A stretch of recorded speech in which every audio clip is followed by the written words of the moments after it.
Saya bukan tentara, saya anak tentara. Saya dilahirkan dalam kontemplasi kebudayaan. Saya lahir di kampung, melakukan pengembaraan spiritualitas lewat perjalanan sejak lahir sampai hari ini, tidak lepas dari cerita tentang masa lalu dan cerita tentang masa depan. Kita ini memiliki keterikatan dengan apa? Saya menyebut adalah dengan leluhur. Ketika dengan leluhur dulu kita mengatakan kalau bicara karuhun maka tuduhannya klinik. Padahal tidak. Bangsa yang meninggalkan nilai-nilai leluhurnya, maka dia akan kehilangan nasionalisme kebangsaan. Bicara tentang karuhun bukan klenik, tapi bicara tentang kakek nenek kita, tentang buyut kita, tentang jangawareng kita, tentang udeg-udeg dan kaisiwur kita yang hari ini dalam tren genetika dan kehidupan anak-anak kita hari ini. Mereka tidak hafal nama neneknya, mereka tidak hafal nama buyutnya, mereka tidak hafal dari mana dia berasal dan siapa leluhurnya. Ini adalah ancaman masa depan. Sedangkan orang lain terus-terusan tiap hari bercerita tentang leluhur. Maka dalam jangka panjang, khususnya orang Sunda, dia akan ada rangkaian yang terputus dengan masa lalunya, yang pada akhirnya dia akan ada rangkaian terputus dengan tanah dan airnya. Hal itu ditandai dengan semakin bergesernya kepemilikan hak atas tanah.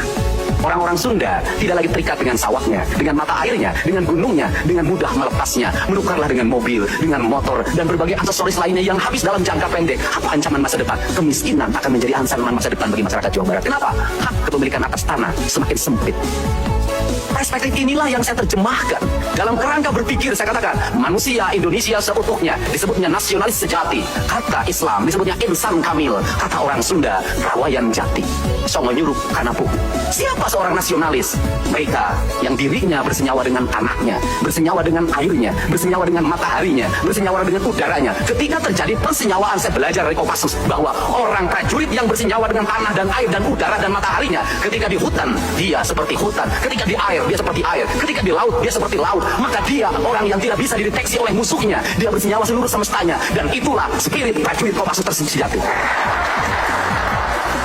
Prinsip dasar itu sesungguhnya harus diletakkan pada kita. Kita harus tidak boleh terikat dan tidak boleh terbebas dengan kepentingan apapun, dengan mengorbankan gunung yang ditugar, dengan mengorbankan mata air yang diuruk, dengan mengorbankan aliran sungai yang dikotori. Kenapa? Perspektif itu bertentangan dengan prinsip-prinsip kebangsaan dan nasionalisme.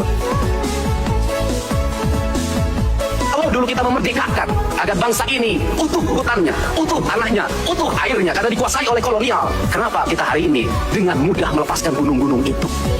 Kenapa kita hari ini melepaskan dengan mudah aliran air itu? Lantas mau kemana arah kebangkitan dan kebangsaan kita? Mau kemana arah kesejahteraan rakyat kita? Maka disitulah saya meletakkan bahwa konsep mendasar bagi pembangunan sebuah daerah harus dimulai dengan pembangunan dan penataan tata ruang.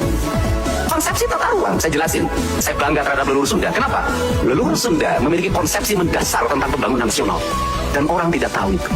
Leluhur Sunda menerjemahkan konsep tata ruang dengan 3 hal yang disebut dengan Tritangtu. Gunung kudu awian, lengkop kudu balongan, lebak kudu sawahan.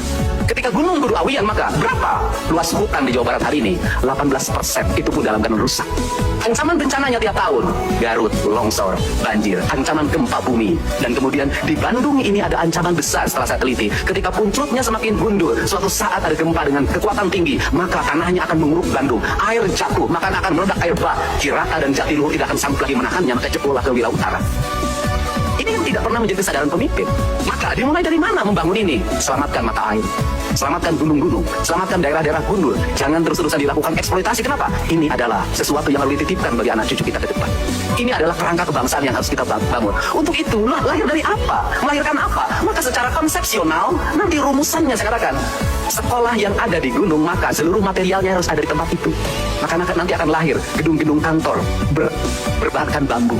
Nanti akan lahir sekolah-sekolah berbahankan bambu. Kenapa? Konsepsi pembangunan selama ini salah. Di daerah gunung, gedung sekolah SD-nya, gedung sekolah SMP-nya, gedung sekolah SMA-nya menggunakan bahan baku pasir, batu, semen. Biaya angkutnya mahal, RAB-nya hampir sama dengan yang di dalam kota. Akibatnya apa? Kualitas bangunannya cuma bertahan sebentar. Sudah apa yang dilakukan oleh kita? Daerah bambu, bangunan sekolahnya dari bambu. Daerah kayu, sekolahnya dari kayu. Semuanya ditata. Itu yang disebut dengan falsafah Sunda. Ciri sabumi, cara sadesa, Jawa datu tumbirit nasa cara lain tepak sejenegel. Apa itu artinya bahwa pembangunan harus dibangun berdasarkan karakter wilayah dan karakter lingkungan. Bukan hanya bangunan nanti melahirkan kurikulum yang di daerah gunung, maka anak-anak diajarkan bagaimana estetika gunung, bagaimana ilmu hayati gunung, bagaimana ilmu biologi gunung, bagaimana ilmu matematika gunung, bagaimana ilmu ekonomi gunung, bagaimana ilmu UMKM gunung. Maka gunung itu menjadi kekuatan ekonomi yang melahirkan multiplier efek kebudayaan. Dan nanti orang-orang gunung akan bangga tinggal di gunung. Kenapa? Menjaga gunung melahirkan kemakmuran.